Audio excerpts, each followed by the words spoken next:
The last Zephyrian ship drifted through empty space like a wounded bird. Commander Lyra stood on the bridge, watching the stars through the cracked viewing window. Her people had been traveling for 3 months now, running from a galaxy that no longer wanted them.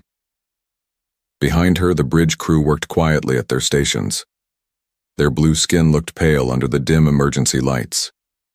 The ship's power systems were failing, just like everything else in their small fleet. Food was running low, medicine was almost gone, and still no world would take them in. "Commander," said Navigator Kale, his voice tired, "we are picking up signals ahead.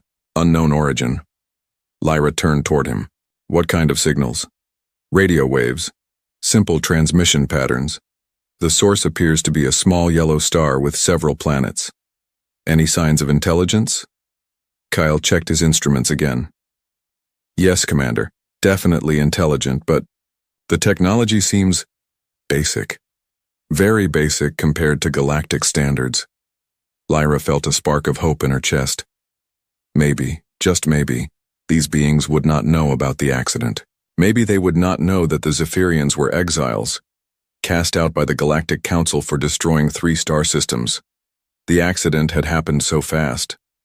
Dr. Vex had been working on a new quantum drive system that would allow faster travel between galaxies.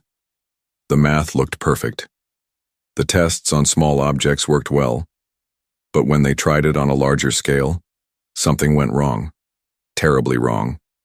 The quantum field collapsed, creating a chain reaction that tore through space itself. 3 populated star systems vanished in seconds, billions of lives lost. The Zephyrians tried to help with rescue efforts, but it was too late. The damage was done.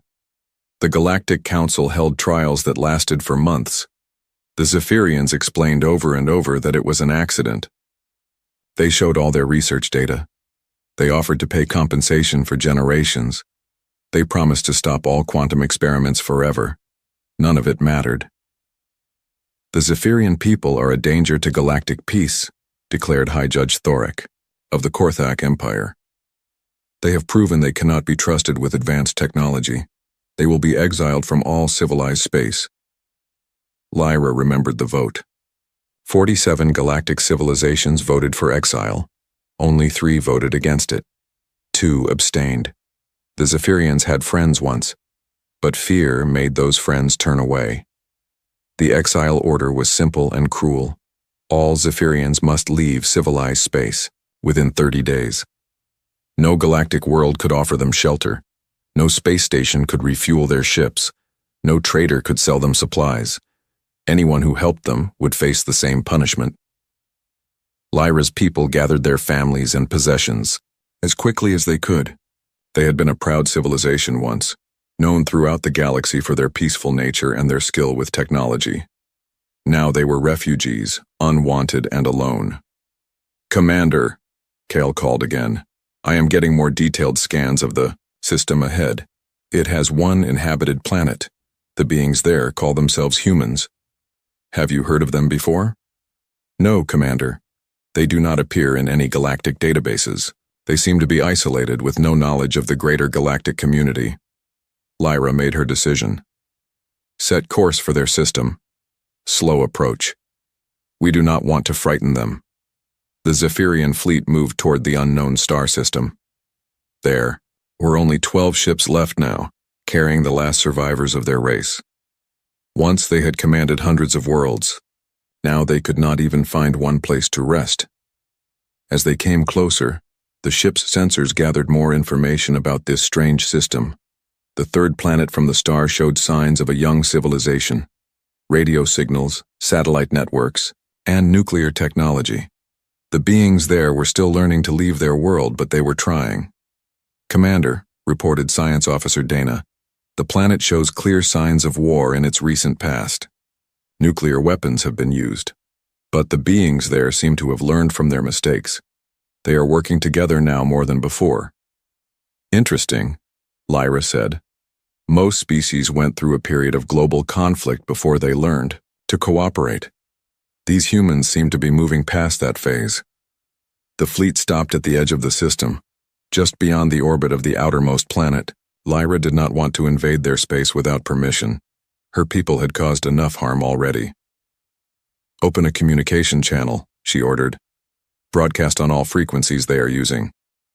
The communication officer nodded and began transmitting. They sent mathematics first, then simple pictures, then more complex ideas. It was the standard first contact protocol used throughout the galaxy. Hours passed with no response. Then, suddenly, the planet came alive with activity. Satellites turned toward them. Radio signals increased dramatically.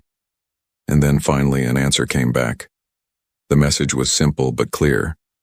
The humans were excited and scared at the same time. They wanted to know who the Zephyrians were and what they wanted. Most importantly, they asked if the Zephyrians came in peace. "Send our response," Lyra ordered. "Tell them we are peaceful refugees looking for help. Tell them we mean no harm." The conversation continued for days. The humans asked many questions. Where did the Zephyrians come from? Why were they traveling? Did they need help? The last question surprised Lyra. These beings had never seen aliens before, yet they were asking if the aliens needed help. Finally, the humans sent a more complex message. They wanted to meet face to face. They were sending a ship to a location, between their worlds. It would be a peaceful meeting with no weapons. Lyra looked around her bridge at her tired crew. Behind them, in the other ships, were the families and children who depended on her decisions. They had been rejected by every advanced civilization in the galaxy. Now their fate rested with these unknown humans. "Prepare a shuttle," she told her crew. "Small team only. We will meet them." The shuttle bay was busy as Lyra's team prepared for the meeting. Dr. Aaron, their best scientist and diplomat, would come with them. So would Navigator Kale and 2 security officers.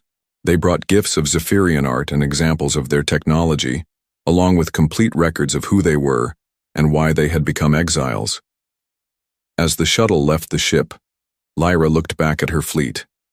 The ships looked so small against the vast darkness of space. Inside those ships were the last of her people, waiting to see if these humans would be different from everyone else. The human ship was strange to look at. It was built with simple materials and basic technology, but it was well made.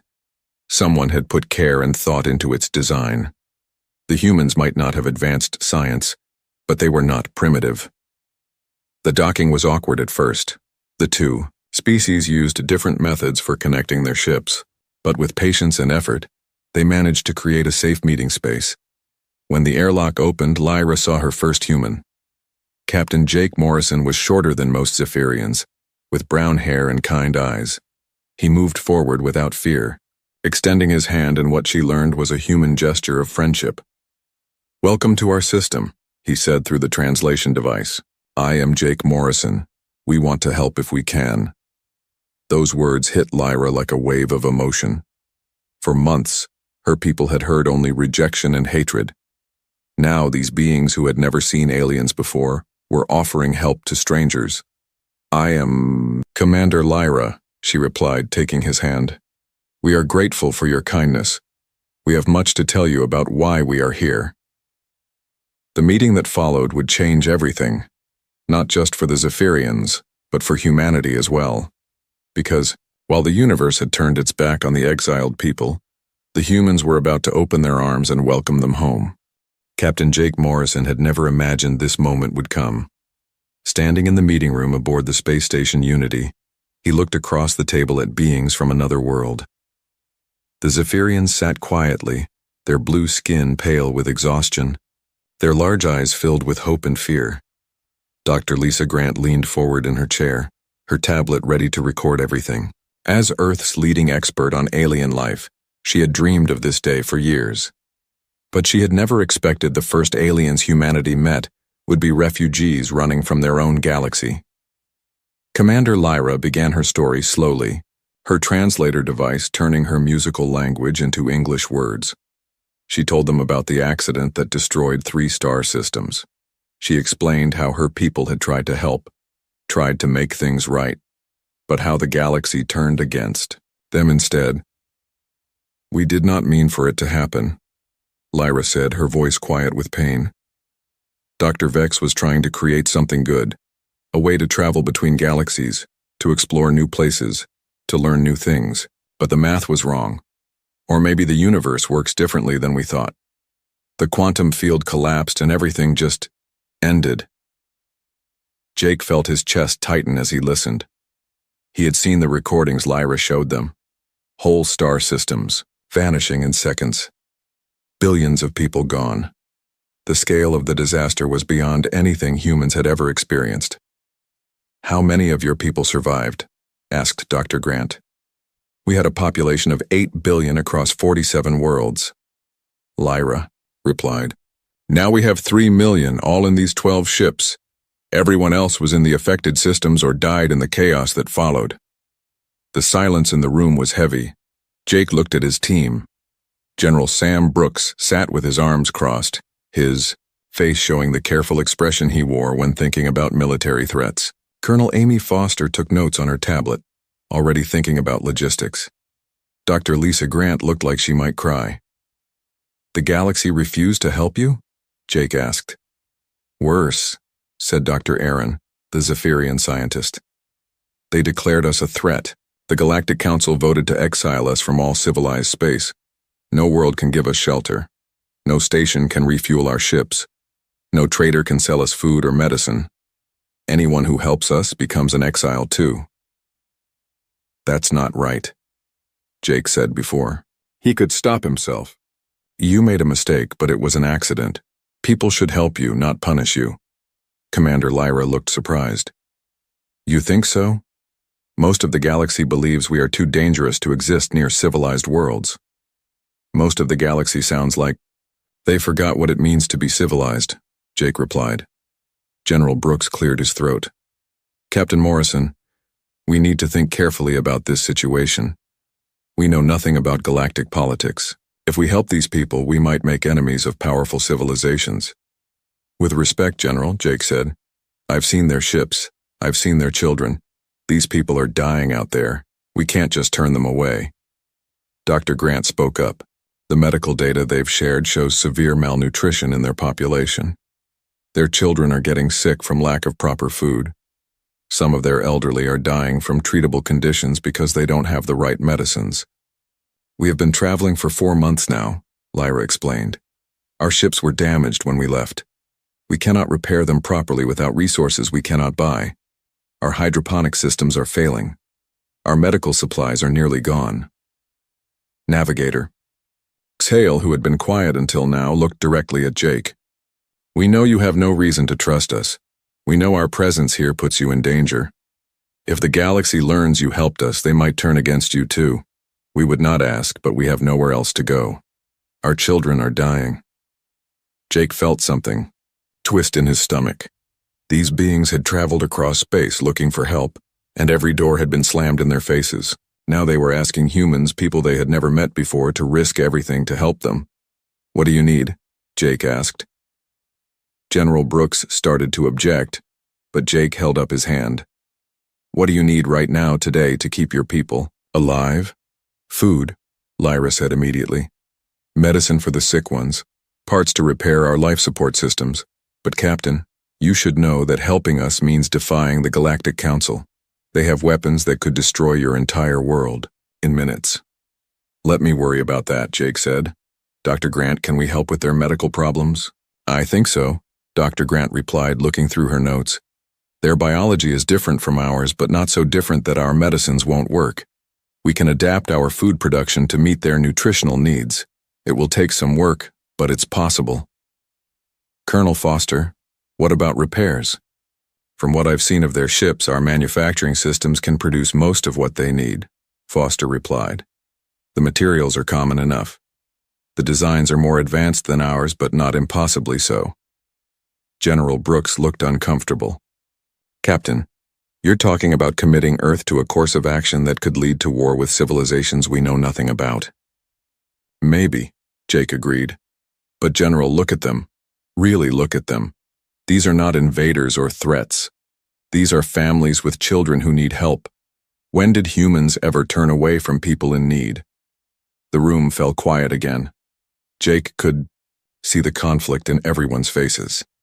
This was not what anyone had expected when they planned for first contact with aliens. They had prepared for invasions or peaceful exchanges with powerful civilizations. They had never thought about refugees. "There is something else you should know," Dr. Aaron said quietly. "If you help us, we can share our technology with you. Not weapons or anything dangerous, but clean energy, medical advances, space travel, improvements, things that could help your people." "We're not asking for payment," Jake said quickly. "It would not be payment," Lyra replied. "It would be partnership. Two peoples working together, sharing knowledge, helping each other grow. That is how civilization should work." Dr. Grant leaned forward. "Their quantum technology could revolutionize our energy production. Their medical knowledge could eliminate most diseases. Their space drives could let us explore the galaxy in ships that don't take years to reach other stars. And their enemies become our enemies," General Brooks reminded them. "Their enemies are people who punish refugees instead of helping them," Jake replied. "I'm not sure those are the kind of people we want as friends anyway." Commander Lyra stood up slowly. "Captain Morrison, Dr. Grant, General Brooks, Colonel Foster. We did not come here expecting kindness. We came here because we had no other choice. You have given us something we have not seen in months, hope. But we will not force this decision on you. Take time to think, discuss it with your leaders, we will wait." "How long can you wait?" Jake asked. "Our children can survive perhaps 2 more weeks without proper food," Lyra said quietly. After that, she did not need to finish the sentence. Jake looked around the room one more time, seeing the faces of his team, thinking about the blue-skinned children dying in ships outside their solar system.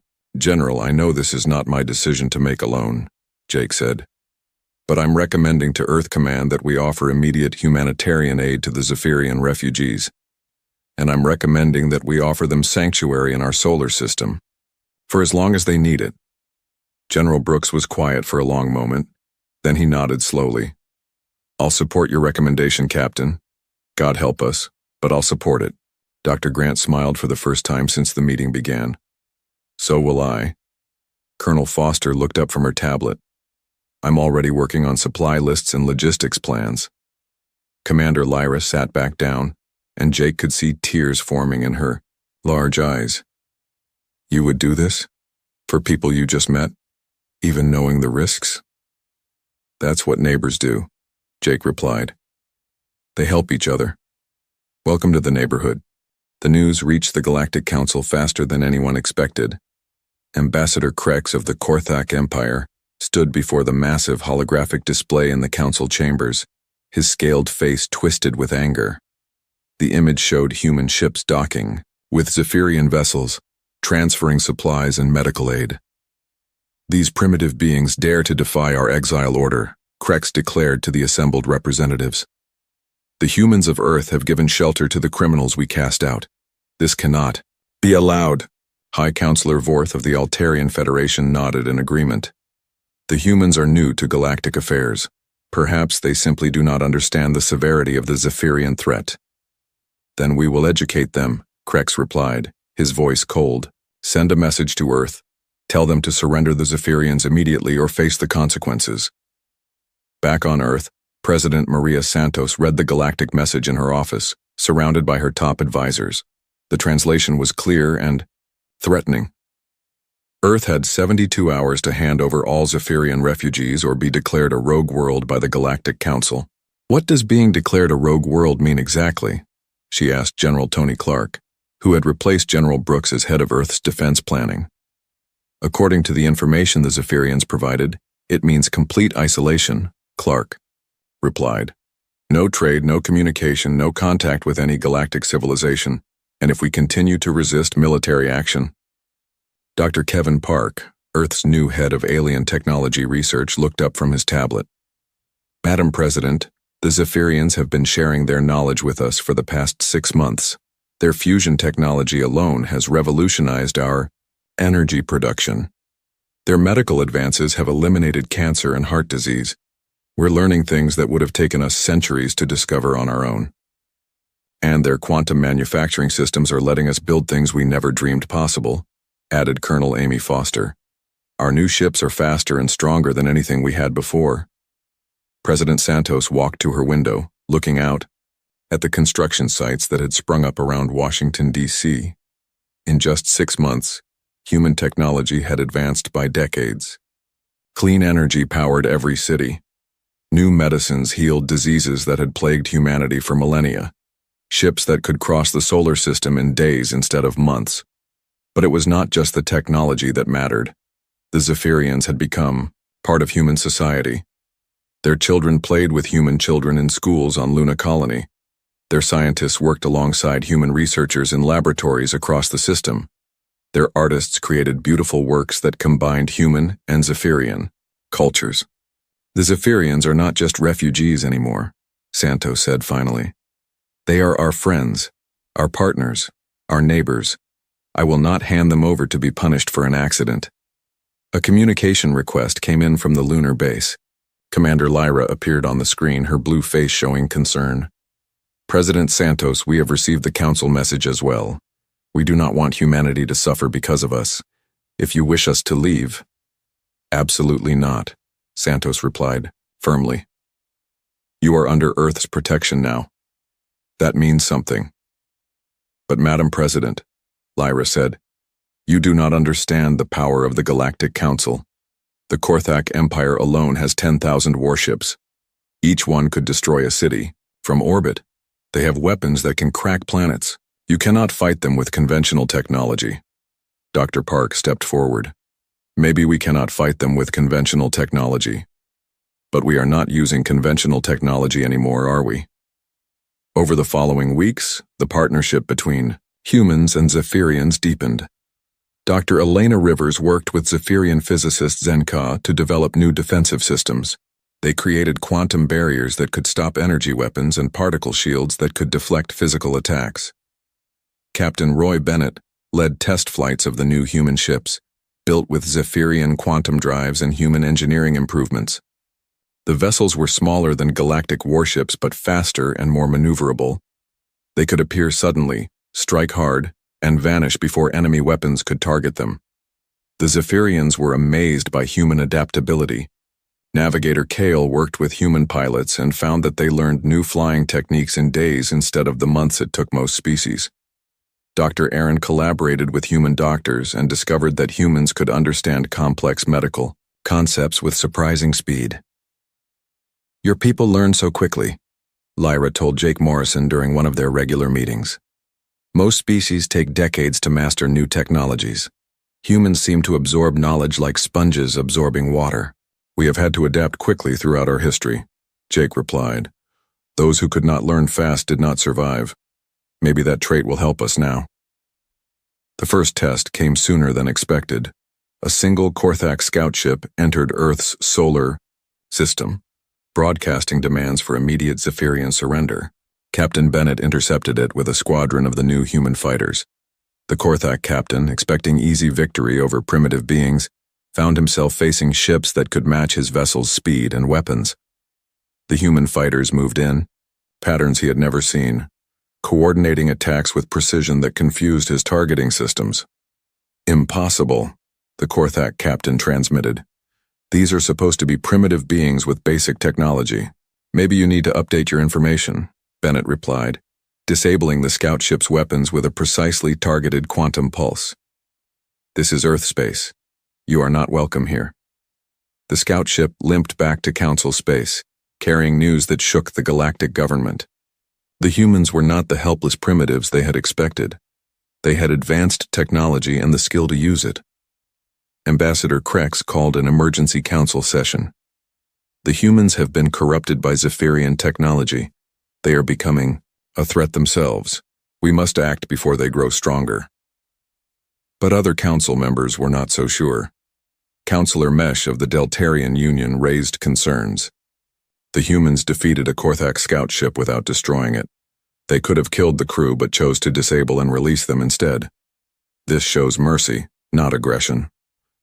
Mercy is weakness, Krex declared. The humans harbor dangerous criminals and now possess dangerous technology. They must be stopped. The vote was closer than expected.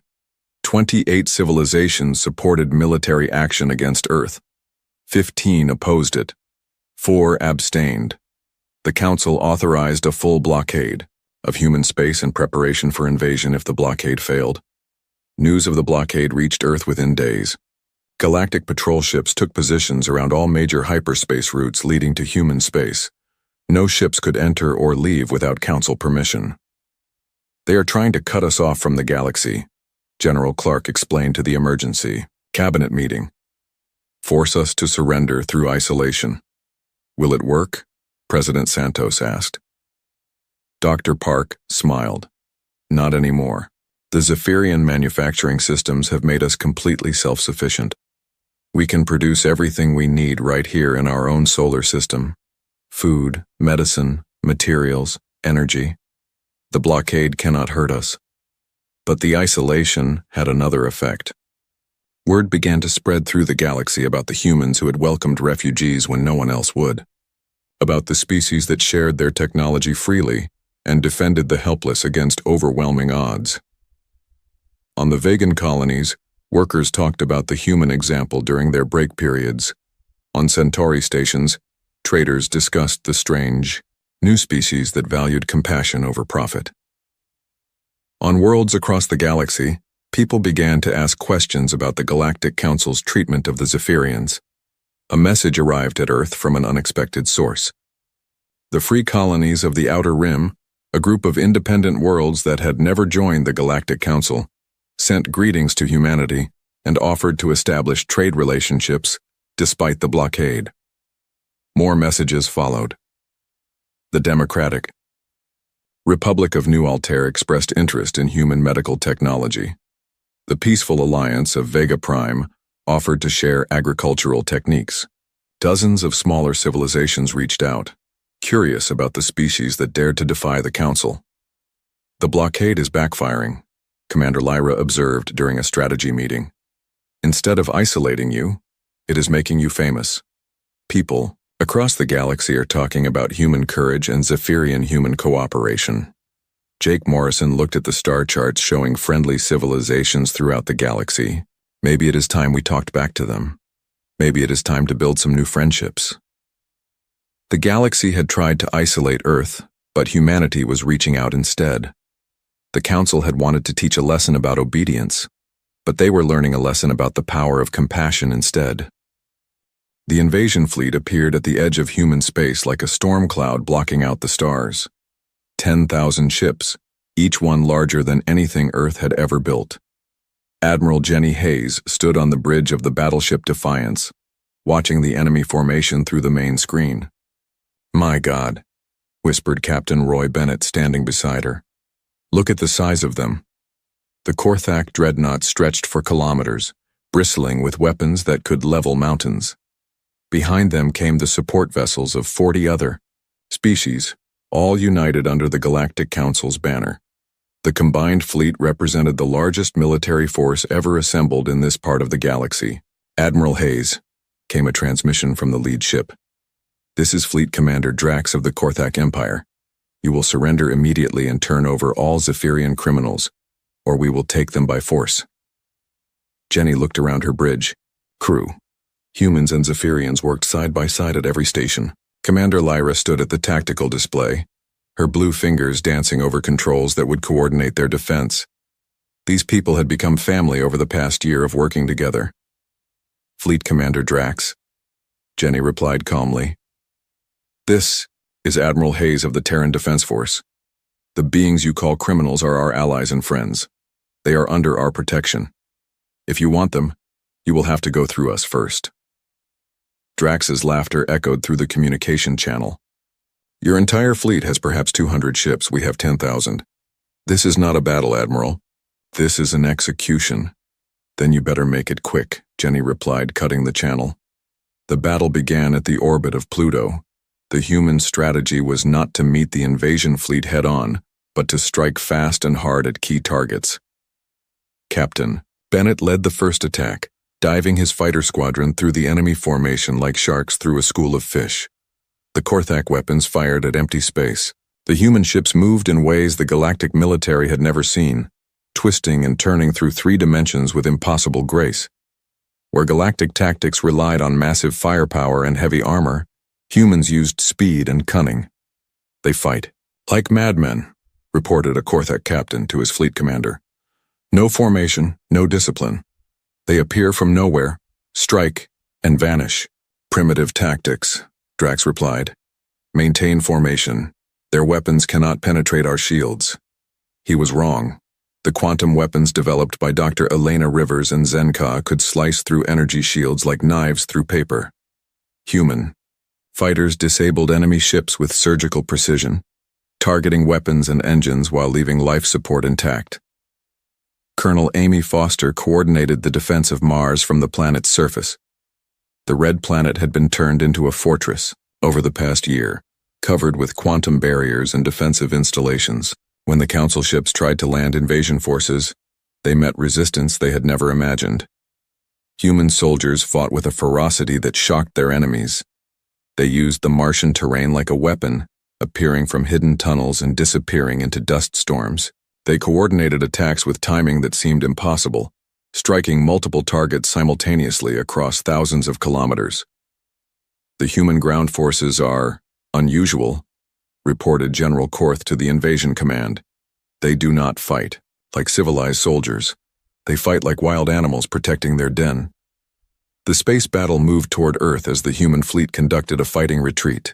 Every AU of space cost the invaders dozens of ships. The humans and Zephyrians had turned the entire solar system into a trap, with hidden weapons platforms and defensive fields that activated when enemy ships came too close. The Zephyrians, fighting, alongside their human allies, found courage they thought they had lost forever. Dr. Aaron led a team of Zephyrian engineers who managed to disable an entire Korthak battle group by hacking their computer systems. Navigator Kale flew alongside human pilots, his ship dancing through enemy fire with grace that amazed his human wingmates. I had forgotten what it felt like to fight for something worth protecting, Kale told Bennett during a brief break between attacks. Your people have reminded us who we used to be. The turning point came during the battle for Earth's moon. The Council forces expected the humans to defend Luna with everything they had. Instead, the human fleet fell back, allowing the enemy to land on the lunar surface and begin establishing bases. That was when Admiral Hayes sprung her trap. The moon itself had been prepared for this moment. Quantum charges placed deep in the lunar crust detonated simultaneously, creating artificial earthquakes that collapsed every enemy installation. The Council forces found themselves stranded on a hostile rock with no way to escape. Impossible, Fleet Commander Drax muttered as he watched his ground forces disappear from his sensors. They turned their own moon into a weapon. Actually, came Jenny's voice over the communication channel, we turned it into a prison. Your people are safe in the emergency shelters we built for them. They will have air and food until this war is over, but they will not be conquering anything from there. The siege of Earth lasted 3 months. The Council fleet surrounded the planet, bombarding it constantly with weapons that should have cracked the world's surface. Instead, they found their attacks absorbed by quantum barriers that grew stronger under fire. The planet's defenses fed on the enemy's own energy. Dr. Kevin Park worked around the clock with Zephyrian scientists to maintain the defensive grid. The barrier system was the most complex piece of technology ever built, requiring constant adjustment and maintenance. But it held, protecting billions of people from weapons that could destroy worlds. The war began to spread beyond Earth's solar system. The free colonies of the Outer Rim, inspired by human resistance, declared war on the Galactic Council. The Democratic Republic of New Altair began attacking Council ships in their territory. Across the galaxy, independent worlds rose up against Council authority. The humans have started a rebellion, Ambassador Krex reported to the Emergency Council session. Half the galaxy is in revolt. Our forces are spread too thin to maintain control. Then we destroy Earth completely, suggested Counselor Vorth. Use the planet killers. Turn their world into an example that will terrify the rebels back into submission. The debate that followed split the Council. Some members supported using ultimate weapons against Earth. Others argued that destroying an entire world would make them no better than the criminals they claimed to oppose. The vote was deadlocked for days. During those days, the human fleet began its counterattack. Admiral Hayes led a strike force that hit Council supply lines throughout the local sector. Captain Bennett's fighters appeared at enemy bases like ghosts, striking and vanishing before defenders could respond. Colonel Foster's ground forces liberated 3 worlds that had been under Council occupation for decades. The most shocking moment came when a human diplomatic ship arrived at the Council homeworld under a flag of truce. President David Taylor himself stepped onto the Council station, walking calmly through corridors lined with the representatives of civilizations that had sworn to destroy his people. "I have come to offer terms for peace," Taylor announced to the assembled council. "You are in no position to offer anything," Krex replied angrily.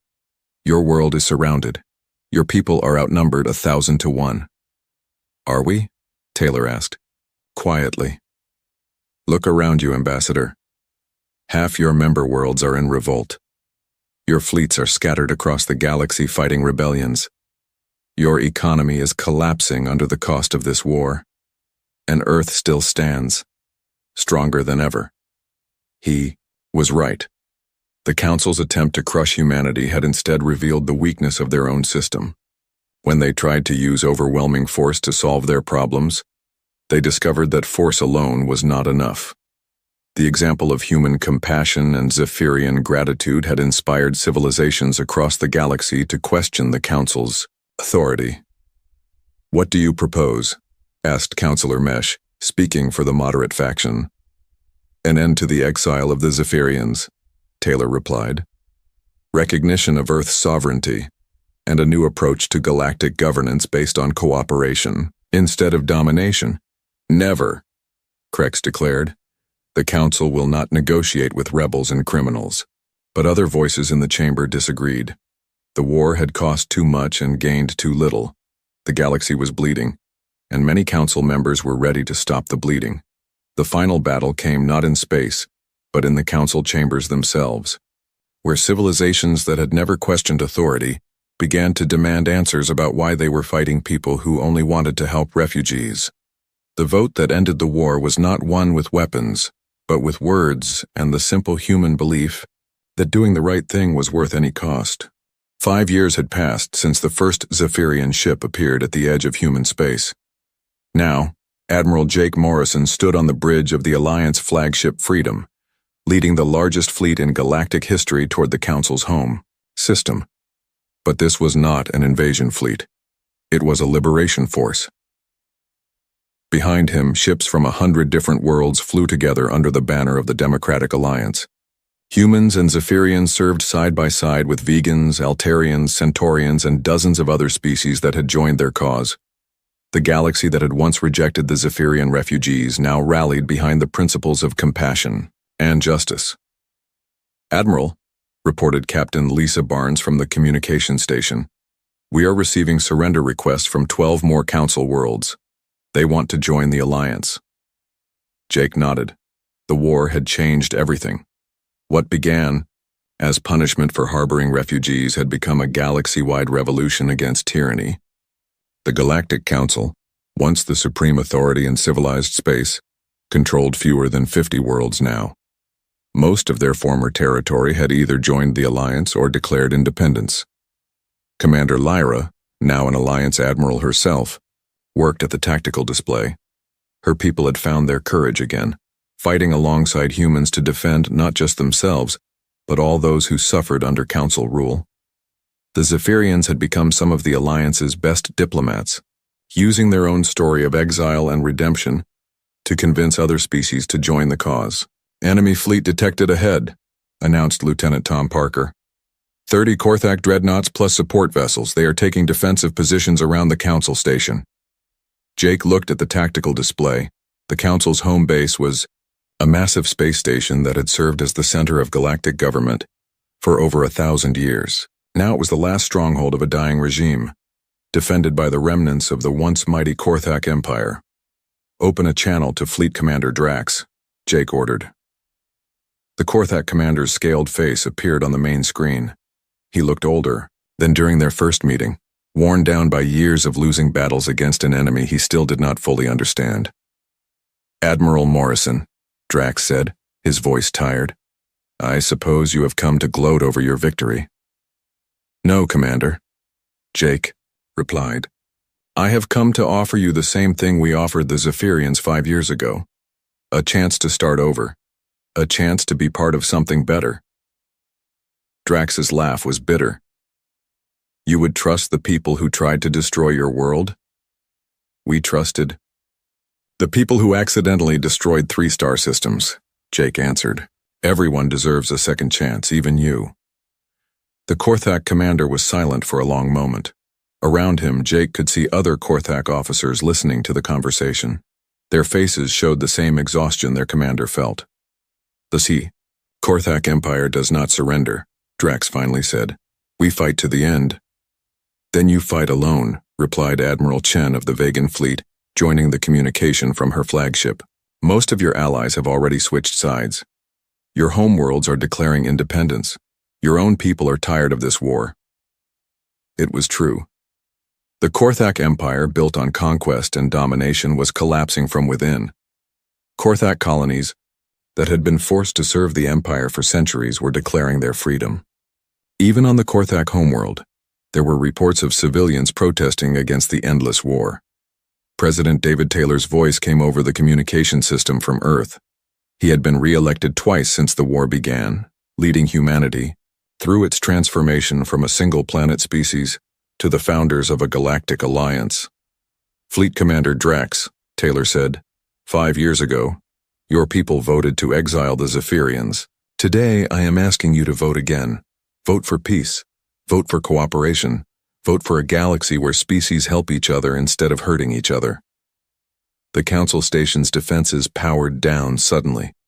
On the main screen, Drax turned to look at someone off camera. Angry voices could be heard in the background, speaking in the Korthak language. It seems my officers have made the decision for me, Drax said when he turned back to the screen. The Korthak fleet will not fire on the Alliance. We are tired of fighting people who only want to help others. The final approach to the Council Station was unlike any military operation in galactic history. Instead of boarding parties and assault troops, the Alliance sent diplomats and aid workers. Dr. Elena Rivers, now head of Alliance Medical Services, led teams to treat wounded Council personnel. Captain Roy Bennett, commanding the Alliance Escort Squadron, provided safe passage for Council civilians who wanted to leave. The Council chamber itself had changed dramatically. Where once 47 species had voted to exile the Zephyrians, now only 12 frightened representatives remained. Ambassador Krek sat alone at the Korthak delegation table, his empire reduced to a few dozen worlds. Jake Morrison walked into the chamber, flanked by Admiral Lyra and President Taylor. They wore no weapons and brought no guards. Behind them came representatives of the 100 worlds that made up the Democratic Alliance, but they came as equals, not conquerors. The Galactic Council is finished, Krex declared when he saw them. Are you satisfied with your revenge? This is not revenge, Taylor replied, taking a seat at the central podium. This is reform. The galaxy needs government, but it needs government that serves the people, not the other way around. Dr. Kevin Park, now the Alliance's chief scientist, presented the new galactic charter to the remaining council members. It was based on principles that had grown from humanity's simple decision to help refugees. Cooperation instead of domination, aid instead of punishment, inclusion instead of exile. The Democratic Alliance of Worlds will be open to any species that wants to join, Park explained. Members will have equal votes regardless of their size or power. No species can be exiled without trial by their peers. And any being seeking refuge will find sanctuary in Alliance space. The transformation took months to complete. The old council structure was dismantled, its authoritarian laws replaced with democratic principles. The Alliance capital was established, not on Earth or any single world, but on a new space station built cooperatively by all member species. Commander Lyra, now Director of Refugee Services for the Alliance, worked with former council officials to locate and aid all the species that had been exiled or oppressed over the centuries. The Zephyrians were not the only people who had suffered under the old system. Dozens of other species had been cast out, enslaved or destroyed for challenging council authority. The Korthak Empire surprised everyone by becoming one of the Alliance's most enthusiastic supporters. Former Fleet Commander Drax, now serving as an Alliance security advisor, proved that warrior cultures could adapt to peaceful cooperation when given the chance. My people spent centuries conquering others, because we thought that was strength, Drax explained to Jake during one of their strategy meetings. You taught us that real strength is helping others conquer their problems. The final ceremony took place on the anniversary of the Zephyrians' arrival in human space. Representatives from over 200 worlds gathered to sign the Alliance Charter. The document was written in every known language, but its message was simple and universal. Jake Morrison, now serving as the first elected president of the Democratic Alliance, spoke to the assembled delegates. Behind him stood Admiral Lyra and the other Zephyrian leaders who had found new hope among the humans. 5 years ago, Jake said, a small fleet of refugees appeared at our doorstep. They had been cast out by the galaxy, condemned for an accident they never meant to cause. We could have turned them away like everyone else did. Instead, we welcomed them home. He paused, looking out at the delegates from hundreds of worlds. Today, we welcome everyone home. In the Alliance, there are no exiles. There are no unwanted people. There are only neighbors helping neighbors, species working together, and civilizations, building something better than what came before. The universe had turned its back on the Zephyrians, but humans had welcomed them. In return, the Zephyrians had helped humanity transform not just their own world, but the entire galaxy. Together, they had proven that compassion was not weakness, but the greatest strength of all.